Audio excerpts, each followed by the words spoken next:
Los periodistas.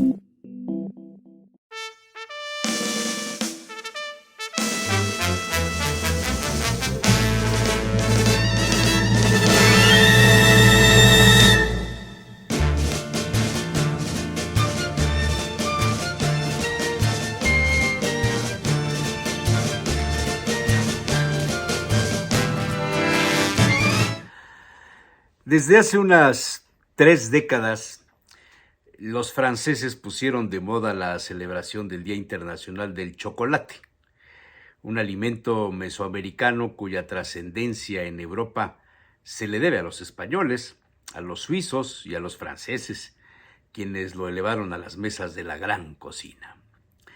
Salacaín había quedado con algunos amigos a tomar un soufflé de chocolate amargo salpicado de frutos rojos y un Fernet Branca, derivado de la mezcla de 27 hierbas, raíces y especias, una receta guardada bajo 7 llaves desde 1845. Y el aventurero se preparó para la charla. Si bien los franceses en 1995 le colgaron el escapulario de Día Internacional del Chocolate al cacao, fue gracias a un asunto ajeno a la historia del grano. Lo hicieron pensando en Roald Dahl, el novelista británico autor de la historia Charlie y la fábrica de chocolate. Salacaín había ido a la biblioteca y reunió algunos apuntes. Citó al inicio de la charla: cuenta la leyenda que el dios Quetzalcóatl, representado por los mortales como la serpiente emplumada, bajó de los cielos para transmitir sabiduría a los hombres y les trajo un regalo: la planta del cacao. Los otros dioses no le perdonaron que divulgara un alimento divino.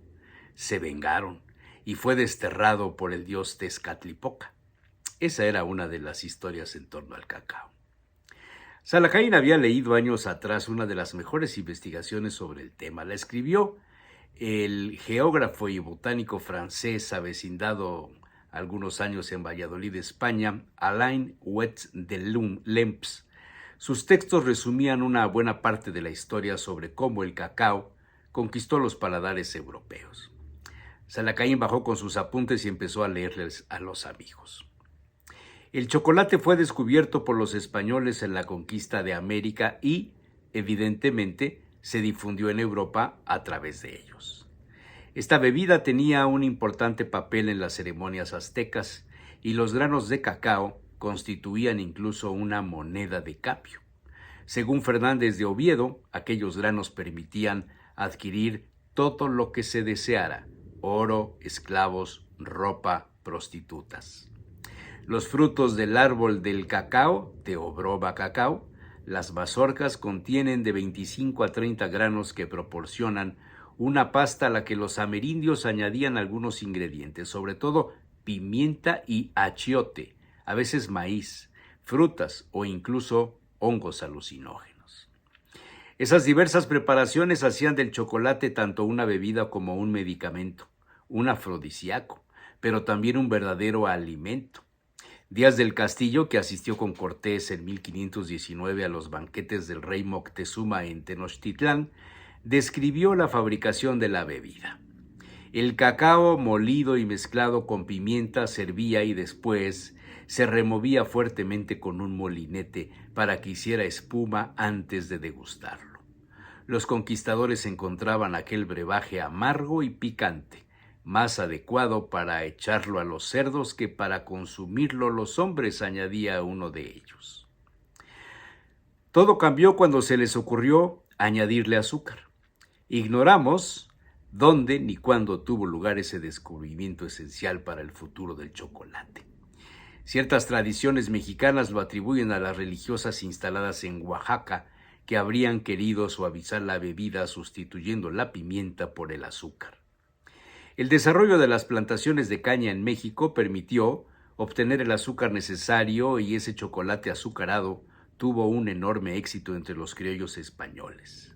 En 1589, Acosta escribía: el principal uso del cacao es un brebaje llamado chocolate, que usan mucho en esta tierra, aunque aquellos que no están acostumbrados experimentan asco, ya que en su superficie se forma una espuma y unas burbujas muy poco gratas a la vista, por lo que hace falta mucho valor para hacer caso omiso de ellas. Pero, en fin, es la bebida más apreciada y la que los indios y los españoles ofrecen a los huéspedes más destacados. En cuanto a las mujeres españolas instaladas en el país, el negro chocolate las extasía. Naturalmente, los conquistadores españoles dieron a conocer en la madre patria aquella extraña bebida. En 1527, Carlos V, al que Cortés había entregado granos de cacao, la dio a probar a la corte, pero no parece que la aceptación fuera muy entusiasta, y hasta 1585 no se envió el primer verdadero cargamento de frutos de cacao desde Veracruz a España. A finales del siglo XVI, según la investigación de Goetz, esta preciada y medicinal bebida se puso de moda. Se bebía tanto por la mañana en ayunas como por la tarde. La costumbre de la taza de chocolate en la merienda se extendió entre las mujeres de la aristocracia española. Los eclesiásticos también se mostraron muy interesados por la nueva bebida y se suscitó una controversia que duró hasta 1662 para saber si el chocolate rompía el ayuno o no. El aumento de la demanda española provocó un cierto agotamiento de los cacautales en México y Guatemala, y los españoles crearon nuevas plantaciones en Venezuela. Y el texto de Alain de Goetz continuaba. De todas formas, el chocolate no fue solo la bebida de España. No se conocen con precisión las fechas en que se introdujo por primera vez en los otros países de Europa, pero en 1595 ya era conocido en Florencia y en Venecia.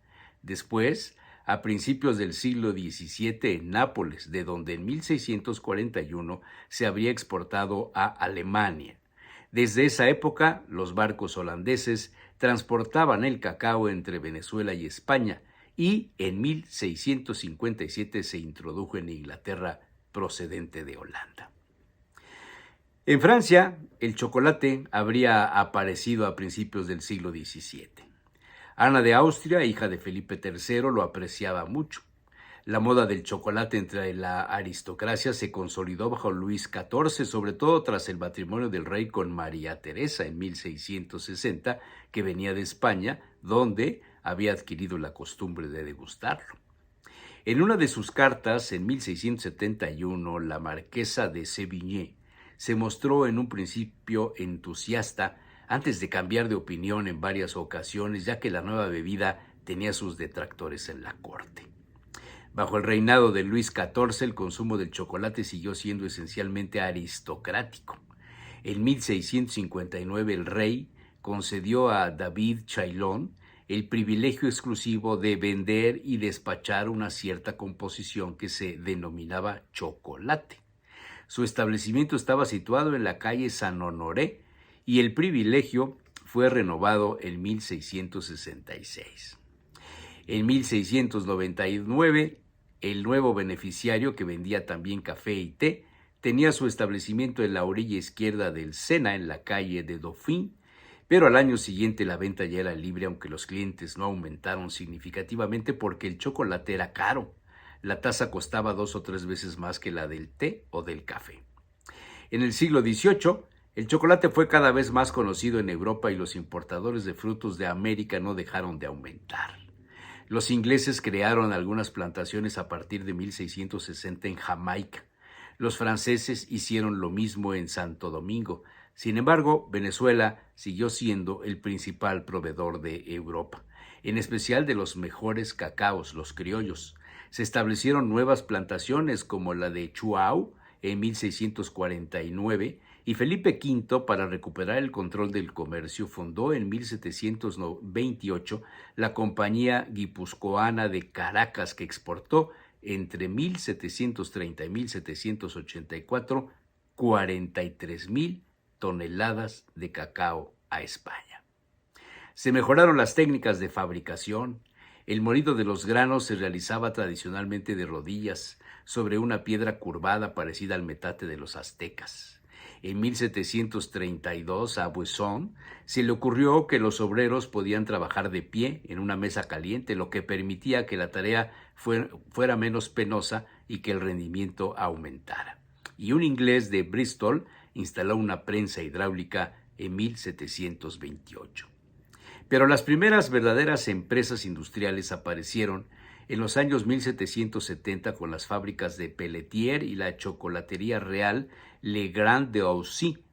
En Holanda, Conrad von Houten, instalado en Ámsterdam en 1828, consiguió separar de la pasta una gran cantidad de la materia grasa y la manteca de cacao, lo que mejoró considerablemente la calidad del producto y pronto los Países Bajos fueron considerados como uno de los grandes centros de preparación de cacaos.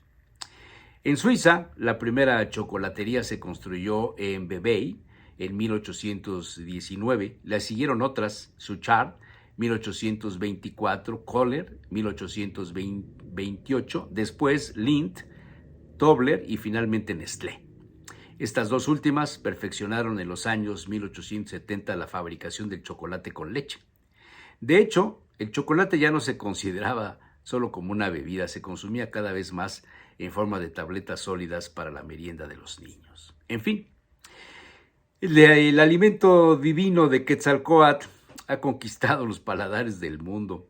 Si bien a los mexicanos no les dan mucho crédito en el extranjero y hoy se privilegian las tabletas de chocolate suizo, alemán, holandés, venezolano y de otras naciones. En fin, como decía una de las tías abuelas cuando preparaba la merienda de Salacaín, de un chocolate espeso y oscuro, parecía atole. Dios le dio alas a los ángeles y chocolate a los humanos. Pero esa es otra historia.